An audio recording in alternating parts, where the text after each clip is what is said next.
Hi guys, எல்லோரும் எப்படி இருக்கீங்க? சாரி, கொஞ்சம் நாளாக வீடியோ போடுறதில்ல, மன்னிச்சிக்கோங்க. இனிமேல் கரெக்டாக போட்டுடுறேன். ஸோ இன்றைக்கி எப்படி டே போணுச்சு ஏதான் இப்போ வீடியோவில் போட்டுட்ருக்கேன். ஸோ கண்டிப்பாக மஸ்ட்டு ட்ரை பண்ணுறேன் புதுசாக போடுறதுக்கு. நம்மளுக்கு டெய்லியும் பார்த்திங்கன்னா ஏதாவது ஒரு லெசனை கற்றுக் கொடுப்பாங்க. அது மாதிரி எனக்கு கற்றுக் கொடுத்தது தான் ஒன்று. என்னென்ட்டா, நாம் ஒரு விஷயத்து மேலே உருகி பாசத்தை காட்டுவோம். ஆனால் அது நம்மக்கிட்ட நல்லா இருந்துட்டு வெளில போயிட்டு நமக்கே வெயிட் வச்சிரும். அதுதான்.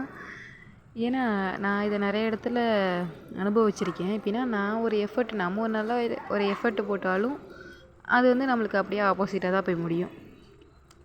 சொல்கிறேன் பொதுவாக. இப்போ நாம் இருக்கிறது கோயில் தான், கீழத்தோட்டம் முருகன் கோவில். ஸோ கும்பாபிஷேகத்துக்கு காலையில் நான் வர முடியல. சரின்ட்டு அதுக்கப்புறம் ஈவினிங் நான் வந்திருந்தேன். தங்கச்சி எல்லாருமே காலையில் வந்துட்டாங்க. நான் மட்டும் ஈவினிங் சும்மா சுற்றி பார்த்துட்டு செம்மையாக இருந்துச்சு. ஆனால் கோயிலில் சொல்லப்போனால் வேறு லெவலாக இருந்துச்சு.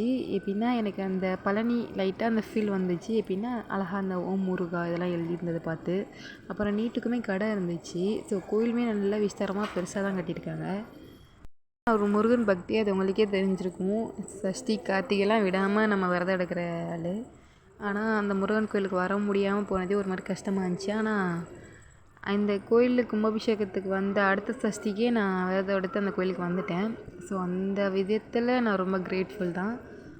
It's my pleasure. நான் எவ்வளோ பாசம் அவன் மேலே வச்சுருக்கனோ அதே பாசத்தை எனக்கு இவன் மட்டும்தான் திருப்பி கொடுக்குறான்.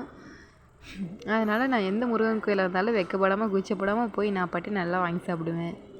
நான் பாட்டே சுற்றிட்டு. ஆனால் அங்கே நல்லா பண்ணியிருந்தாங்க, திருவிழாவும் நல்லா பண்ணியிருந்தாங்க. அந்த கடை போடுறது இது எல்லாமே நல்லா இருந்துச்சு பார்த்தா. அந்த திருவிழாக்கு எத்தனை பேர் வந்தீங்கன்னு சொல்லுங்கள். மோஸ்ட்லி என் ஃப்ரெண்ட்ஸ் ஃபேமிலிஸ் வந்திருப்பீங்க.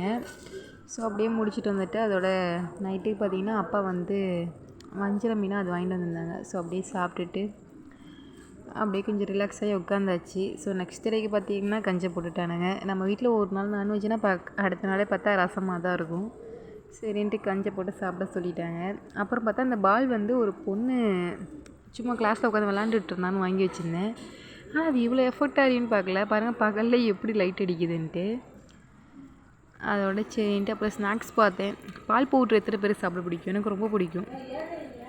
அப்படியே பார்த்துட்டு அப்புறம் இந்த 170 கடைன்னு ஒன்று போட்டிருந்தாங்க. யாதராமணத்தில் போட்டிருந்தாங்க. மோஸ்ட்லி எல்லா பொருளுமே நல்லா இருந்துச்சு. நான் இந்த ஷட்டில் மட்டும் ஒன்று வாங்கிட்டு வந்துட்டேன். அதிரை வந்தால் போய் பாருங்கள். வரட்டா?